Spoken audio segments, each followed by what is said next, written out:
이제 밝음이 이제 태양이 꼭대기까지 올라가면 그 다음에는 뭐가 있죠? 진릴만 남았죠.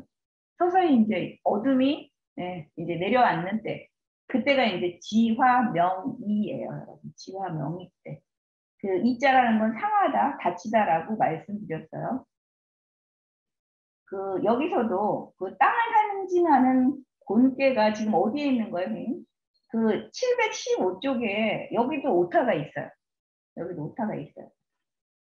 땅을 상징하는 곤괴가 위에 있고 밝은 빛을 상징하는 이깨가 아래에 있다라고 고치셔야 되죠. 오타가 있어서 고치세요. 그래서 밝은 빛이 땅 속으로 들어간 모습이다. 그래서 명이깨는 어두운 암흑을 상징하는 괴래요. 그래서 그 유암한 군주, 아까는 그 밝은 게 위에 있으니까 이게 여기서 이걸 밝은 군주라고 했는데 여기는 지금 어때요? 어둠이잖아요. 그죠? 어둠, 땅, 음의 그 군주거든요. 그래서 유암하다고 얘기했어요. 유암, 어리석고 포악하고 잘 다스리지 못하는 그런 군주가 있는 시대. 그래서 그 밝은 신하가 어떻게 돼요? 상처를 입는 시대. 밝은 신하가 사실은 그 밝음을 발휘할 수 없게 상처를 입는 시대. 이때가 바로 명의의 시대예요. 명의의 시대. 그래서 이 명의의 시대는 아주 직접적으로 이 주역이 어느 시대의 산물이라고 우리 그 오창희 선생님 얘기하셨죠? 선생님들?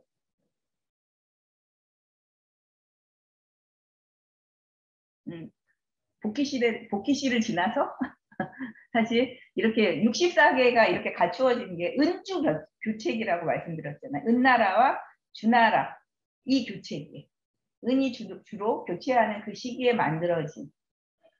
그러니 사실 은나라가 이제 주나라로 교체된다는 건 은나라가 굉장히 어두워졌다는 얘기죠. 그렇죠? 어두워진 시대. 은주 교책에는 굉장히 암흑의 시대예요. 그 어둠의 시대에 만들어진 그 역사적인 그 배경을 직접적으로 그 보여주는 게가 바로 이 명의계예요. 명의계. 그래서 여기서는 기자 얘기가 나오잖아요. 기자. 여러분 기자는 알고 계시죠? 기자조선. 기자조선. 기자조선의 기자. 알고 계시죠? 이따가 이제 말씀을 드릴게요. 자, 명의를 볼게요. 명의는 이간정이라고 얘기했어요. 명의는 이간정. 자, 어려움을 알고 올바름을 굳게 지키는 것이 이롭다. 자, 이제 괴사에서 이 시대를 니네가 어떻게 지내야 돼? 이미 너무 어둡잖아요. 이 어둠을 어떻게 니네가 진짜 관통하고 나가야 될까? 그럴 때 어떤 마음가짐, 어떤 행동가짐을 가져야 될까? 이 간정입니다. 자, 이게 어려운 때라는 걸 알아야 돼. 아, 이 시간이 어려운 시간이구나. 그걸 알고서 여러분 어떻게 해야 돼요? 올바름을 잃지 않는 것. 이것이 이로움. 그것이 이롭게 하는 거예요. 우리가 현재를 그래서 참 잘 알아야 돼. 내 지금 현재는 어떤 때인가? 그리고 뭐 나의 현재이기도 하지만 내가 살고 있는 이 시대는 어떤 시대인가? 이런 시대에 일어날 법한 어려운 일들은 무엇인가? 이런 것을 알면서 사실은 그런 어려움들을 야기하고 있는 사실 원인들은 뭘까?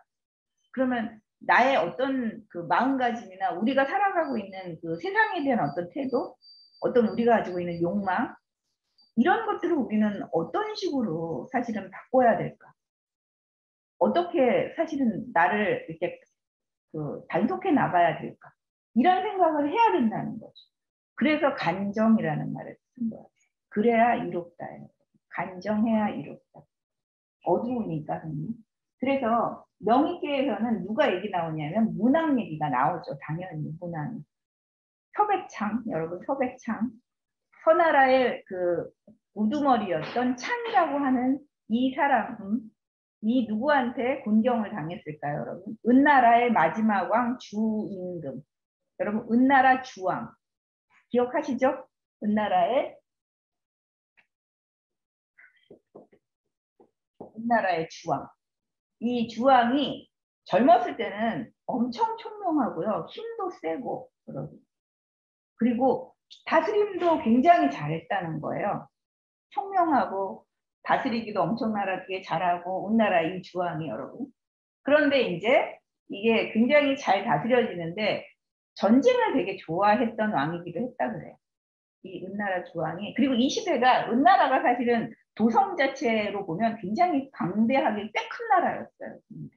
이 은나라. 이 주왕 시대가 굉장히 보면 이 어떤 선박의 어떤 그런 규모나 이런 걸 보면 꽤 강대했구나라고 하는 걸 알 수 있는데 왜 진짜 무너졌을까? 그러니까 우리는 이제 역사책에서 보면 늘상 무너지는 나라의 그때의 임금들은 어때요, 여러분? 포악하고 음란하죠. 그죠? 그래서 주왕에게도 늘 우리가 그 경국지색 여러분 아시죠? 나라를 막 망하게 하는 그런 아름다운 여인이 꼭 있습니다. 주왕에게도 그 유명한 달기라는 여성이 있었어요. 달기. 달기한테 반하면서 이분이 정사에 소홀해진 거예요. 그리고 이제 여인한테 이렇게 완전히 홀딱 그 반했다는 건 이미 어떤 거예요, 여러분? 완전히 흐트러졌다는 거죠. 그러면서 쾌락을 향해 치닫게 되는 거죠.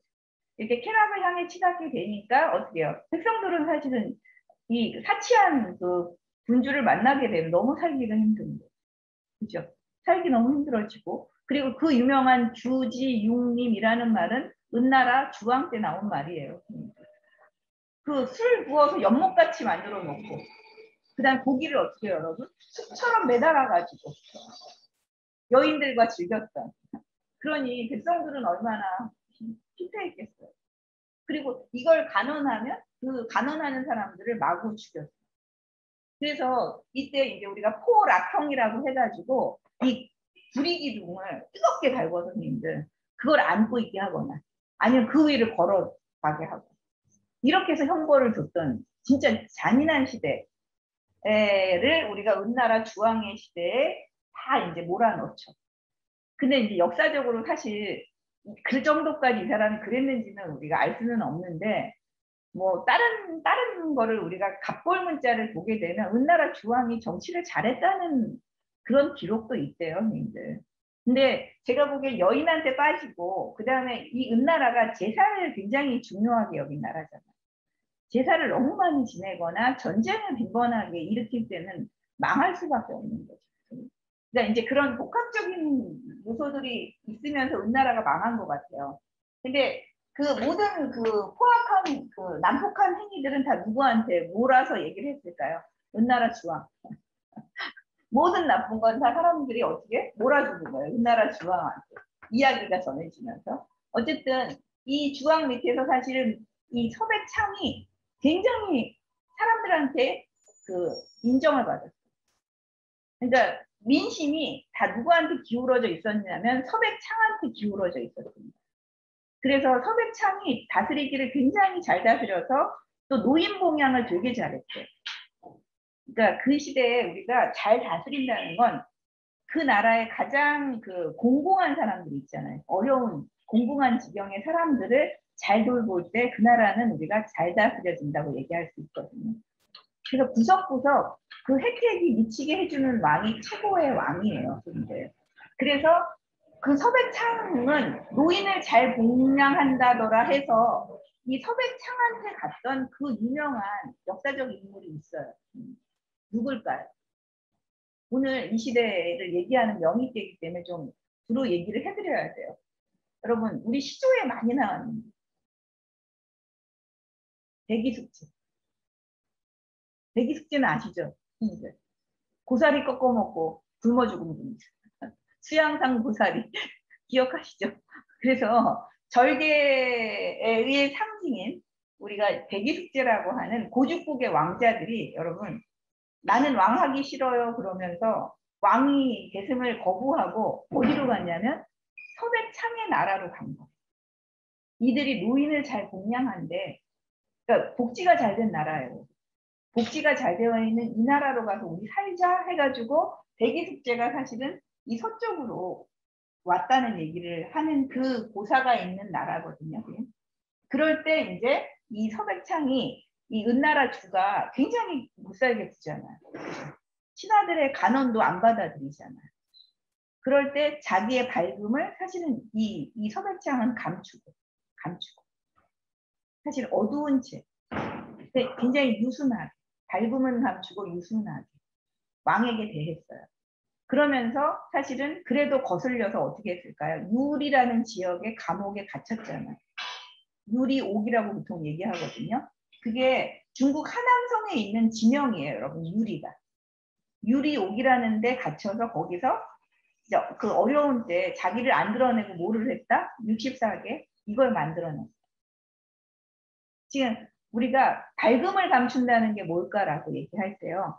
감옥살이를 하지만 거기서 또 뭘 저항하고 그러지 않고 조용히 아직은 때가 아니에요. 자기 밝음을 감춘 채 그냥 이 64개로 그 시기간을 넘어가는 요 모습을 보여주게 이간정인 거예요. 그걸 이제 우리 단전에서 공자님이 그 대표적인 인물로 문학 얘기를 하고 있어요. 문학 얘기를. 자, 그 다음에 그 옆으로 가면 또 그런 사람이 한 사람 더 있다. 자, 기자라고 하는 사람이다.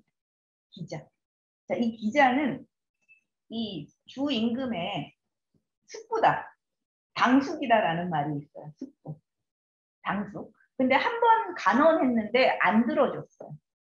자, 기자가 그렇게 하시면 안 됩니다. 여자에 빠지시면 안 되고 백성들을 돌보십시오. 뭐 이렇게 한 번 간언을 했는데 말을 안 듣자 이 사람은 어떻게 했냐면 거짓 미친 채 한 거예요.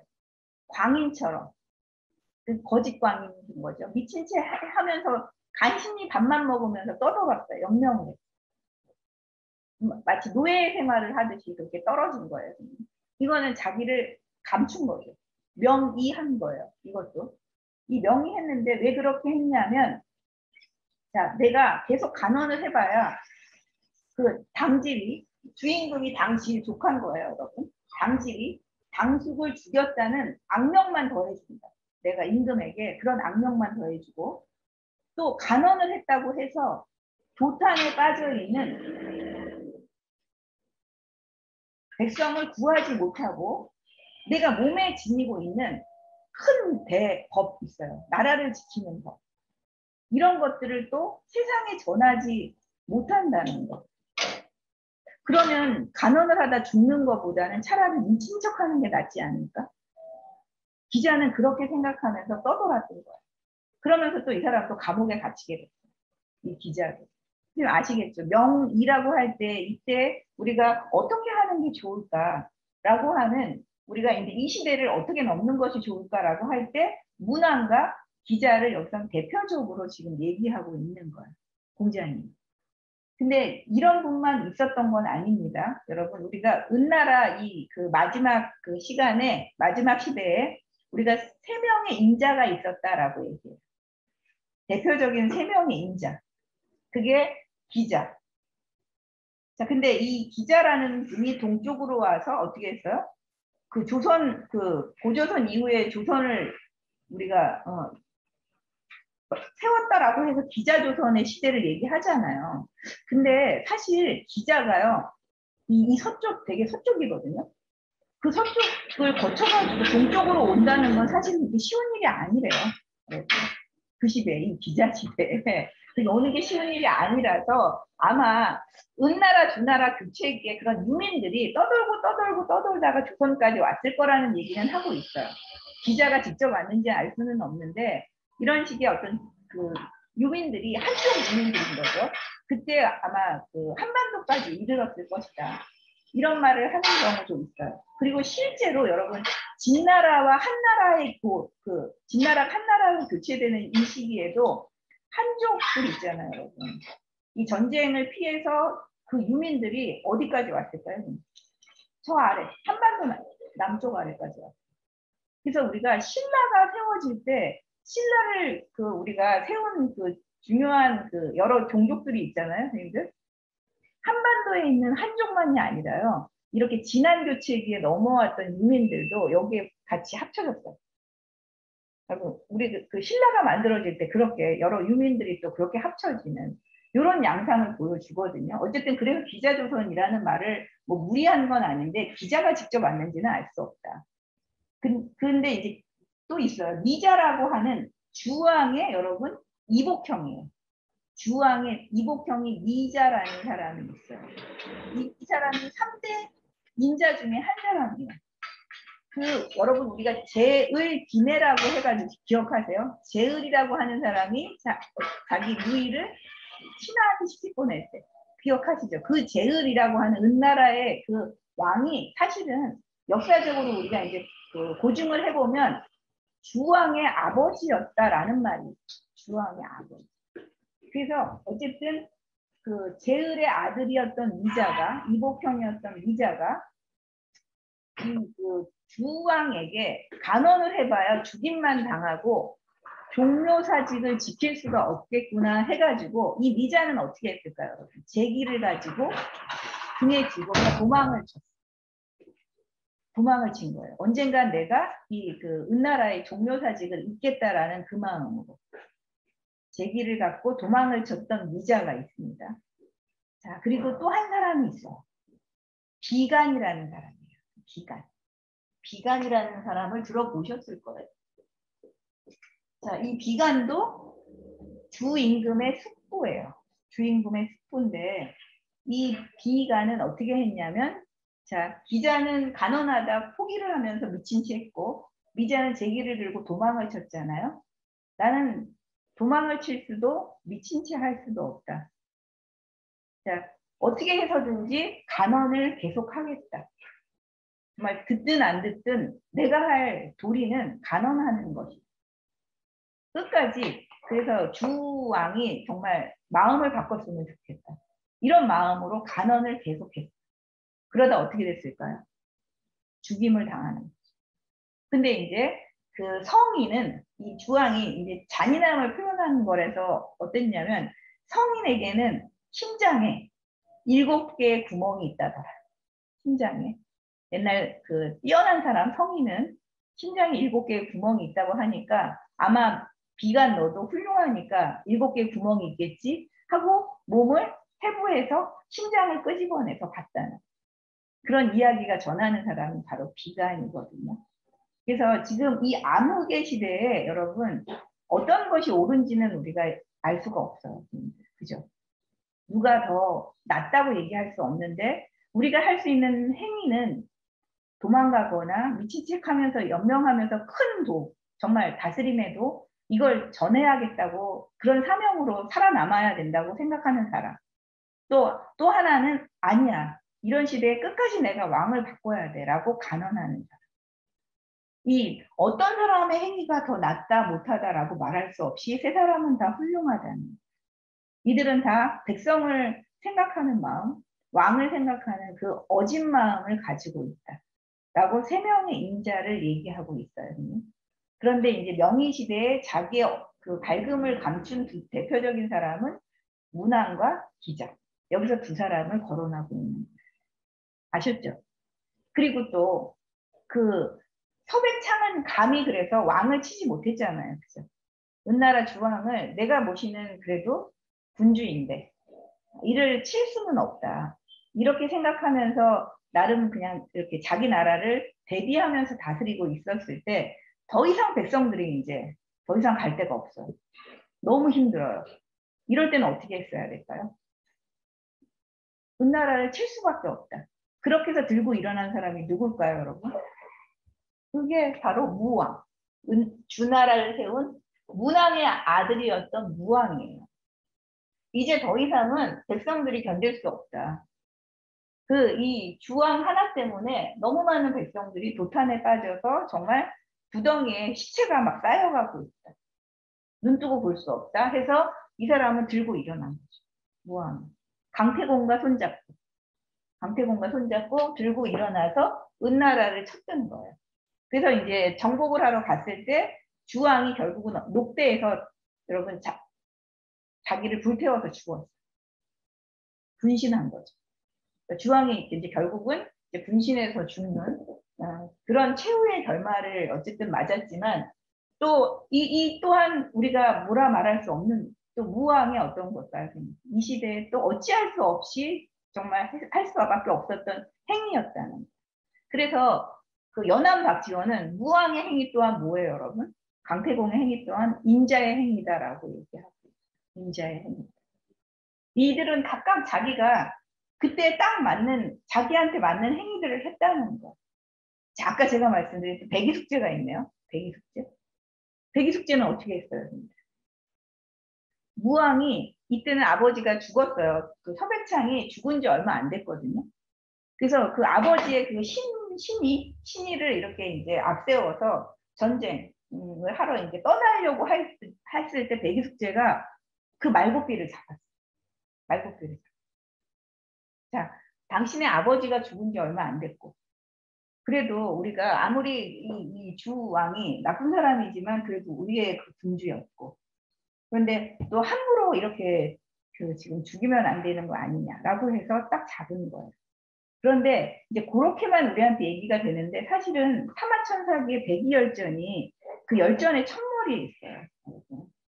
이걸 김득신이라고 하는 17세기의 학자가요. 여러분 이걸 그 몇 번을 읽었냐고 하면 제 기억으로는 지금 10만 번을 읽었다고 했습니다. 이걸 이 김득신이라는 분이 암송이 되게 안 됐대요. 그 외우는 걸 좀 머리가 둔해가지고 잘 못 외워서 그 모든 좋은 것들은 거의 만 번 정도를 다 막 외운 거예요, 이 사람은. 근데 이 열전의 백이열전을 너무 훌륭하다고 생각해가지고 이건 거의 막 10만 독을 할 정도로 그렇게 읽었다고 하거든요. 그래서 저도 얼마나 좋으면 읽었을까라고 해서 이 백이열전을 저도 읽었는데 백이열전에서 이제 우리가 이 사람은 어떤 그런 그 은나라 주왕에 대한 절조, 절개 이런 마음으로 그 말고삐를 잡았다라고 이제 그런 면도 있는데요.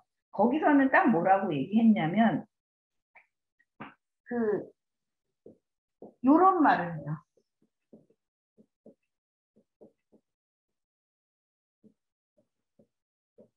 저는 이걸 읽고서 되게 제가 놀랐거든요. 대기하고 숙제가 사실 그 말고삐를 잡은 이유는 폭력으로서 폭력을 바꾸는 행위. 자, 무왕이 사실 백성의 도탄을 더 이상 볼 수 없어서 전쟁을 하러 떠났다. 그쵸? 떠났어요. 근데 또 가만히 생각해 보면 이게 의로운 전쟁은 확실히 맞죠. 의전이에요. 그렇지만 이 또한 우리가 은나라의 도탄에 빠진 백성을 구하기 위해서 굉장히 많은 또 백성을 희생시켜야 돼요. 이거는 내 쪽의 백성이든 은나라의 백성이든 전쟁 때문에 또 엄청나게 많은 백성들이 죽게 되잖아요. 그죠? 그래서 결국은 폭력을 가지고서 사실은 이 폭력을 다스리는 행위이지 않겠는가. 그러니까 백이숙제는 근본적으로 전쟁을 반대하는 비전론자예요. 반전론자였습니다. 그래서 과감하게 말고삐를 잡을 수 있었던 거예요. 근데 저는 이때 강태공도 너무 훌륭해요. 사람들이 이렇게 말고삐 잡는 백이숙제를 죽이려 하니까 이들은 의로운 사람들이다. 놔둬라. 라고 얘기했어요. 사실 이렇게 그 도탄에 빠진 백성을 구하러 가면서 이런 백이숙제를 죽인다면 이것도 사실은 어때요, 여러분? 여론에 심각한 영향을 미쳐요. 그리고 이 행위 자체가 또 의롭지는 않잖아요. 그러니까 강태공이 이 사람들을 놔줬어요. 그래서 이들이 이제 어떻게 했을까? 이들은 전쟁을 떠났으니까 어떻게 해요?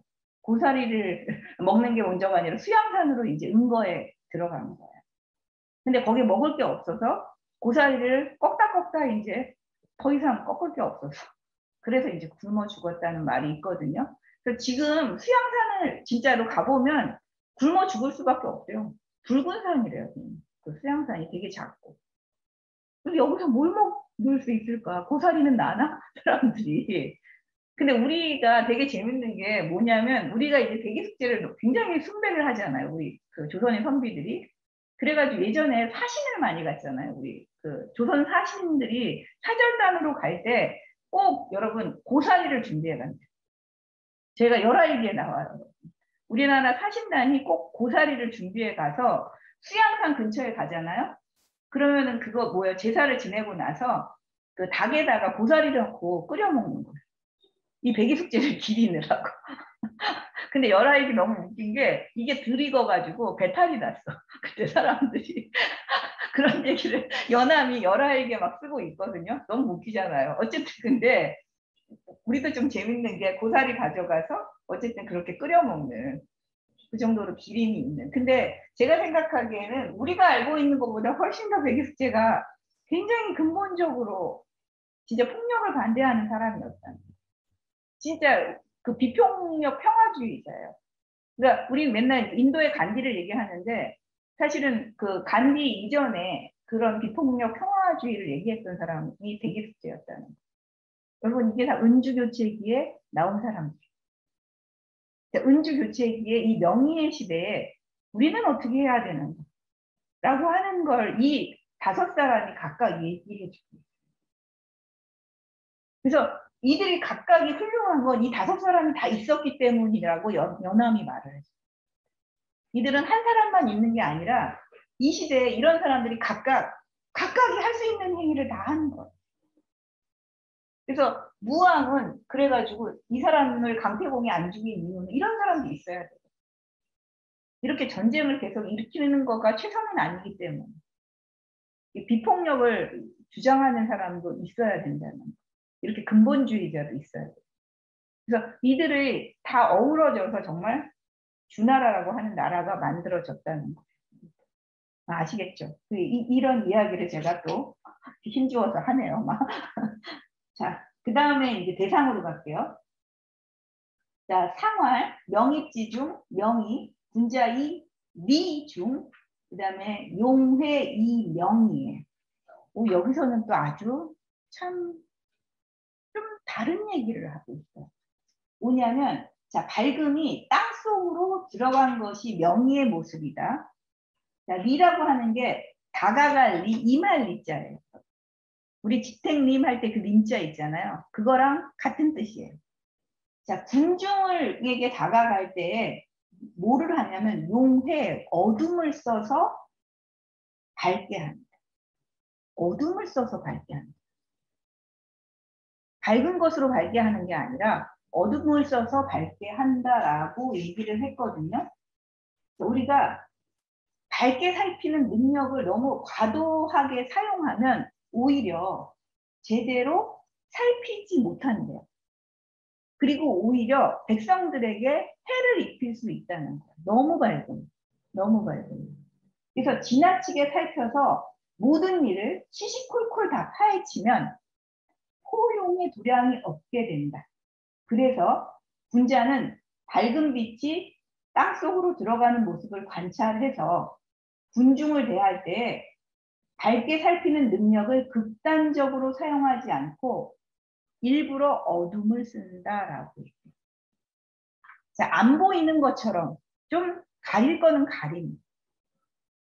밝게 진짜 우리가 대몽해야 될 건 대몽해야 되지만 너무 시시콜콜 다 바로잡을 수는 없어요.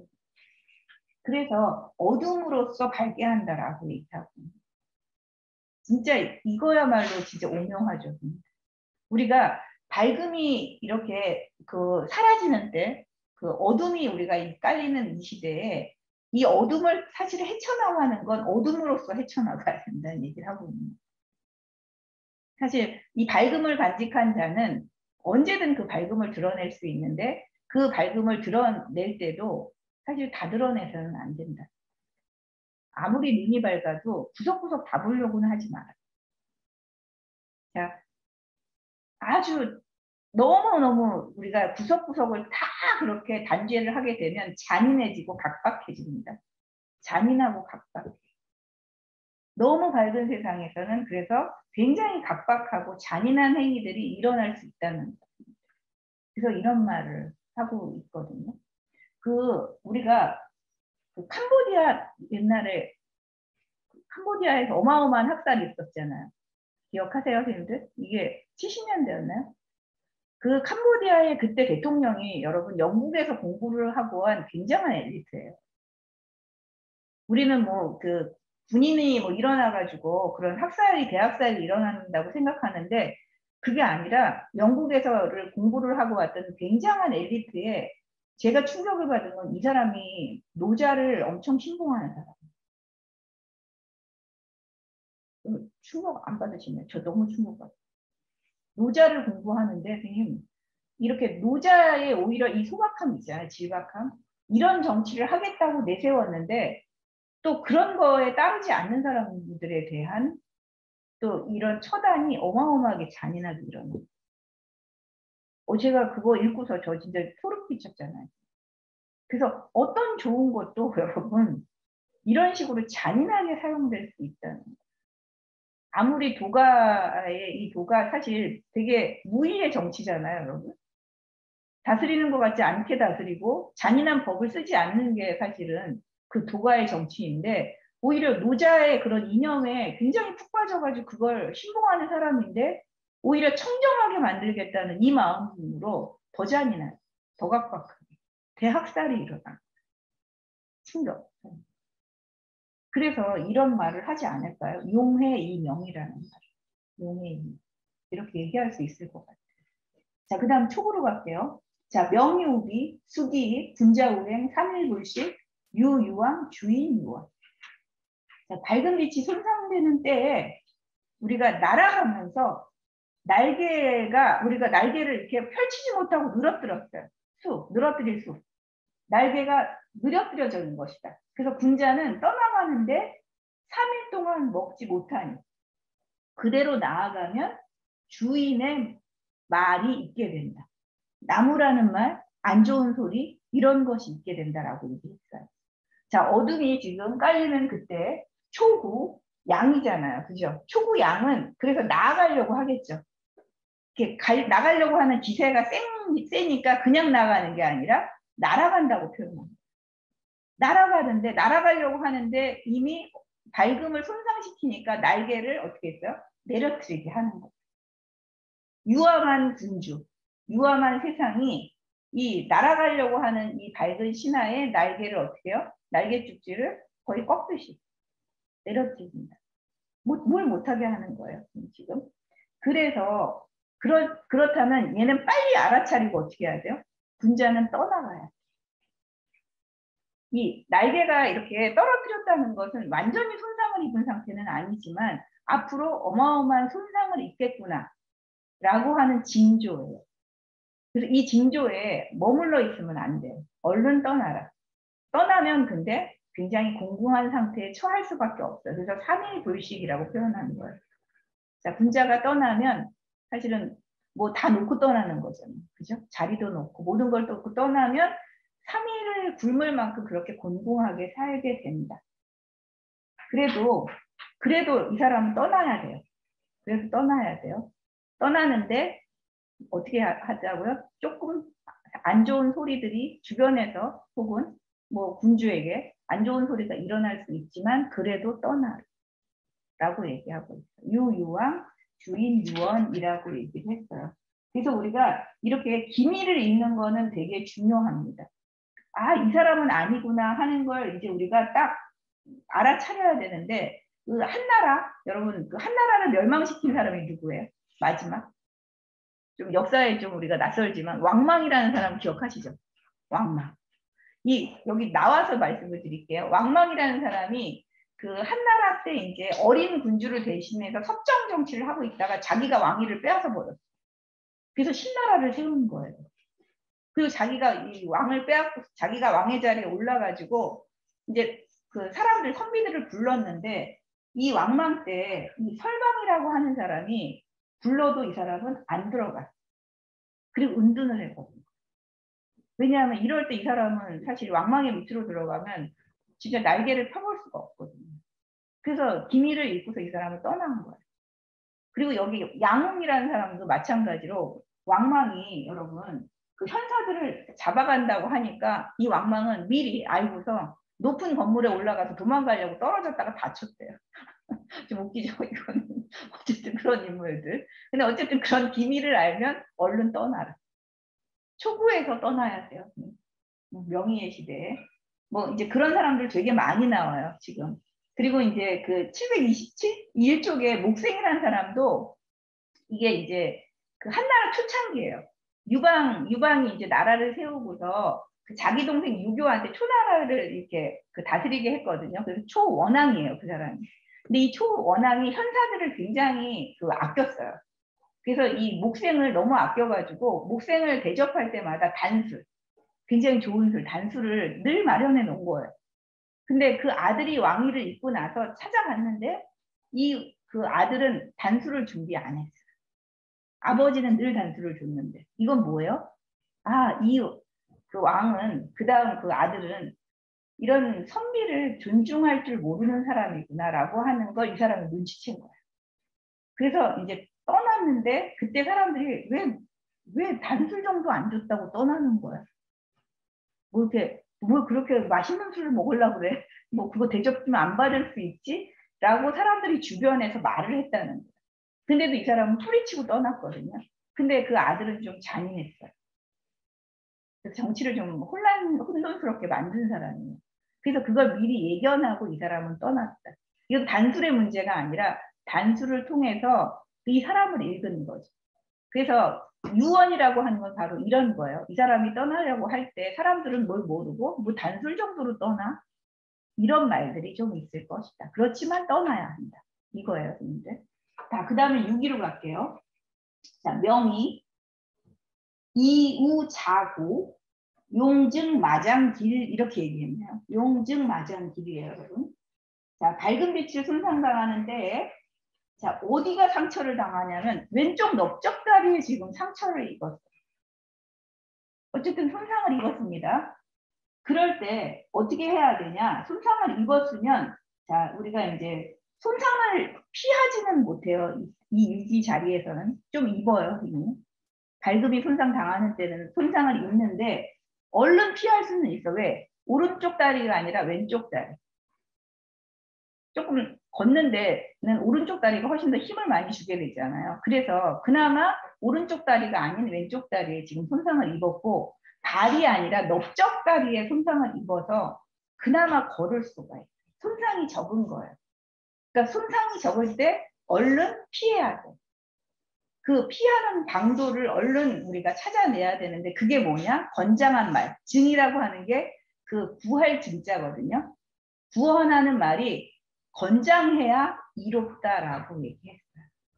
자, 우리가 이걸 피하는 방도 자체가 아주 뭔가 방도 자체가 굳건해야 돼. 그 튼튼한 말처럼 굳건한 자기를 구해줄 방법이거나 사람이거나 이런 것들이 있어야 됩니다. 유기는 그래야 이 손상을 피할 수가 있어요. 그래서 용증 마장길이라는 말을 하고 있어요. 자, 어둠이 깔릴 때는 우리가 어둠 속으로 사라져야 됩니다. 어둠이 깔릴 때 어둠 속으로 사라져라. 자, 그 다음에 9.3이에요. 와, 어둠의 시대인데요. 9.3은 이 어둠을 잡는 사람이에요. 9.3이. 그래서 명의우남수, 득기대수, 불가질정이라고 되어 있어요. 자, 밝은 빛이 손상되는데 남쪽으로 이거는 사냥 갈 숫자입니다. 사냥을 가요. 가서 큰 머리, 큰 괴수를 잡았어요. 획득했어요. 자, 이 큰 괴수를 획득했는데 지금 보시면 이 그 9.3은 누구하고 호응을 하고 있는 거예요? 상륙이에요, 여러분. 상륙. 자, 이 밝음을 손상하는 주체가 이 그 명의계에서는 상륙이에요. 상륙. 밝음을 손상하는 주체 상륙입니다. 윗자리에서.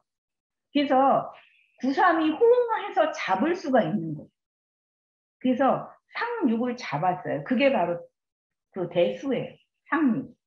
대수를 잡은 거예요. 그렇지만 빨리 바로잡아서는 안 된다라고 표현했어요. 불가질정이라고 표현했어요. 이게 아까 용의 이명이라고 하는 대상전을 여러분 기억하셔요. 어둠을 써서 밝게 한다. 이걸 기억하시면 자, 이게 뭐냐면 우리 그 은나라를 세웠던 탕왕, 주나라를 세웠던 무왕이 앞서에 그 하나라 때의 거림금, 아주 포악한 거림금, 은나라의 아까 포악한 주임금을 정복한 사람들이잖아요. 탕왕하고 지금 그 무왕이. 자, 이들이 뭐를 잡은 거예요? 거랑을 잡고 주왕을 잡은 건 대수를 잡은 거예요. 자, 9.3은 이 어두운 시대에 이 밝음을 손상하는 그런 군주들, 그런 우두머리를 잡을 수 있는 힘이 있어요. 그래서 그들을 사실 잡아서 제거할 수가 있어요. 근데 제거해도 이들의 그 만들어 놓은 진짜 굉장한 어둠이 있잖아. 악물이 있잖아요, 여러분. 그죠? 그런 적폐들이 계속 남아 있잖아요. 거기에 있는 그 유민들이 있고 백성들이 여전히 있을 거 아니에요. 그죠? 근데 그 백성들을 우리가 빨리 풍속을 바꾼다고 빨리 잡으면 안 됩니다. 빨리 바로 잡. 이들한테는 좀 너그럽게 해야 돼. 너그럽게. 그래서 아까 그러니까 용회 이 명이라고 하는 건 사실 구삼한테 해당되는 말이에요. 구삼한. 잡지만 어떻게 잡아라? 너무 샅샅이 그렇게 하면 안 돼요. 너그러워야 돼요. 일단. 그래서 불가질정이라고 얘기하는 거예요. 자, 여러분이 그 어떤 부서를 옮기면서 내가 거기에 뭐로 갈까요? 그 제일 최고 그 관리자로 간다 했을 때 어떻게 할까요? 일단 거기를 완전히 혁신하겠죠. 그죠? 나하고 내가 맞게 그 일들을 다 바꿔야 되잖아요. 그럴 때 어떻게 해야 된다? 불가질정은 사실은 그러니까 질정해야 될 때도 있겠지만 사실은 보통은 불가질정을 하면 안 된다는 얘기를 하고 있는 거죠. 그리고 이제 굉장히 문제가 많은 자리에 교체가 돼서 내가 간다라고 생각하면 근데 저는 이런 생각 우리가 이 불가질정을 좀 생각해 봐야 될 것 같아요. 하루아침에 다 바로잡을 수는 없다는 거예요. 낱낱이 샅샅이 그걸 조금 너그럽게 천천히 그렇게 해라 라고 하는 게 지금 구삼 얘기가 그 효사가 그걸 얘기해 주고 있는 거예요. 그러니까 명의의 시대도 콱 하고 크게 일을 벌이는 사람은 벌일 수가 있습니다. 적어도 구삼의 이치라면. 그리고 그것이 호응해서 이 군주를 내가 가까이에서 만나면서 할 수 있는 존재라면 제대로 잘 파악하고 있는 존재라면 그런 그 우두머리를 잡을 수가 있어요. 그 다음에 육사로 갈게요. 자, 육사는 이부좌복, 획, 명의지심, 우출문정이라고 얘기했어요. 그래서 그 왼쪽 배로 들어가래요. 선생님들. 좌복으로 들어가서 그 빛을 손상당한 마음을 얻어서 빛을 손상당한 마음을 얻으래요. 얻을 획자 얻어서 그 문 앞에 뜰로 나온다라고 표현했네요, 선생님들. 이 육사가 되게 음흉한 신화예요. 음흉한 신화인데 누구하고 가까이 있어요? 유고. 유고라고 하는 음흉한 좀 그 유순한 군주 밑에 있는 유암한 군주죠. 얘도 유암해요, 여러분. 유암한 군주인데 유암한 또 이 신하가 밑에서 누구를 잘 맞추는 거예요. 얘 그 왼쪽 뱃속으로 싹 들어가. 이 왼쪽 뱃속으로 들어간다는 건 그 군주한테 그 깊숙하게 있는 그거 마음을 잘 알아서 골로 쏙 들어가서 마음을 사로잡는 거예요. 그래서 어떻게 했어요? 그 군주에게 이 명의지심을 이렇게 싹 들어가서 그런 간사한 마음을 이렇게 심어주면서 완전히 홀리게 만들어. 신하가. 이제 그렇게 해가지고 군주의 마음을 홀린 다음에 어떻게 하는 거야? 뜰 앞에 나와서 이걸 실행하는 거야. 진짜 명의의 시대에 명의스러운 신하. 우리가 어둠을 손상하는 주체도 있지만 이 어둠을 손상을 더하게 하는 신하들도 이 시대는 날뛰는 때인데 육사라는 자리가 지금 그렇게 하고 있는 거죠. 육사라는 굉장히 지금 음흉한 마음을 먹고 있는 신하다라고 얘기할 수 있어요. 그런데 선생님들이 이거를 굉장히 정반대로 해석하는 경우 지금 유암한 군주 밑에 있는 이 신하는 자, 이 군주의 아주 유한한 마음을 잘 알아차리잖아요. 그죠? 그래서 군주의 마음속을 뱃속으로 쏙 들어가서 그 유한한 마음을 다 알아차리는 거예요. 획을 잡았다. 알아차렸다. 그렇게 알아차려서 어떻게 해요? 그걸 알아차린 그 상태에서 완전히 다르게 실행하게 만드는 거예요. 정반대로도 해석이. 그래서 가장 나쁜 것인데 내가 음흉한 존재라면 굉장히 음흉한 마음으로 군주를 사로잡아서 나쁘게 하지만 이 육사의 이치에 굉장히 현명한 신하가 있다면 자 유암한 군주의 마음을 잘 읽어내서 그 마음을 잘 읽어내서 그런 짓을 하지 못하도록 뚜렷하게 밝게 나와서 다르게 이걸 정치를 실행할 수 있게 그렇게 만드는 것, 그것이 육사의 역할이기도 하다는 게 정반대로 우리가 극과 극은 통하죠. 극과 극으로 해석할 수도 있어요. 이걸. 근데 우리는 가장 나쁘다고 말하지만 그 나쁜 걸 우리가 어떻게 전환해서 쓸 것인가. 그걸 우리가 요 지혜를 주역의 효사로 다른 정반대 해석으로 얘기할 수도 있다는 거. 근데 저는 그렇게도 해석 가능하겠다 싶어요. 그러니까 내가 음흉한 마음을 먹고 있느냐? 동조하느냐? 나는 아닌 진짜 정길의 상태를 추구하는 사람인가? 이걸 좀 잘 생각하면 우리가 어쨌든 군주의 마음을 잘 잡아서 그 잡은 그대로 잘 조율해서 이 균형을 잘 맞춰갖고 세상을 다르게 다스리게 하는 그런 역할도 육사는 할 수 있는 자리라는 거예요. 그러니까 이렇게 가까이 있는 자가 마음을 읽는 자는 선생님들 극과 극을 할 수 있어요. 극과 극. 그래서 여러분 그 군주 옆에 있는 환관들이 여러분 훌륭하면 임금을 잘 보필할 수 있는데 환관이 간사하면 완전히 정사를 망치잖아요. 그죠? 가까이 있는 환관이. 그러니까 그런 역할을 사실은 할 수 있어요. 그러니까 똑같은 사람도 우리가 어떻게 다르게 할 수 있는가. 육사의 역할이 매우 중요하다. 그래서 이거는 나쁘게만 해석할 수 없는 그런 조건에 있는 게 바로 육사입니다. 그래서 이거는 여러분들이 적극적으로 해석하세요. 자, 6호까지 갈게요. 6호는 기자지명이 이정이네요. 아, 역사적 배경이 이렇게 나오네요. 효사에. 자, 기자가 밝은 빛을 감춘 것이니 올바름을 지키는 것이 이롭다라고 얘기했어요. 자, 군주 자리인데 군주로 해석한 게 아니라 굉장히 현명한 신하. 근데 밝음이 손상당한 신하예요. 거기서는. 6호는. 누구한테? 상륙한테. 그래서 여기서는 오히려 군주 자리가 상륙이에요. 밝음을 손상시키는 그 주체인 상륙. 그 밑에 있는 6호. 그러면 우리가 이 6호가 어떻게 행동하는 게 좋을까라고 할 때는 기자처럼 자기 밝음을 감추는 것이 좋다예요.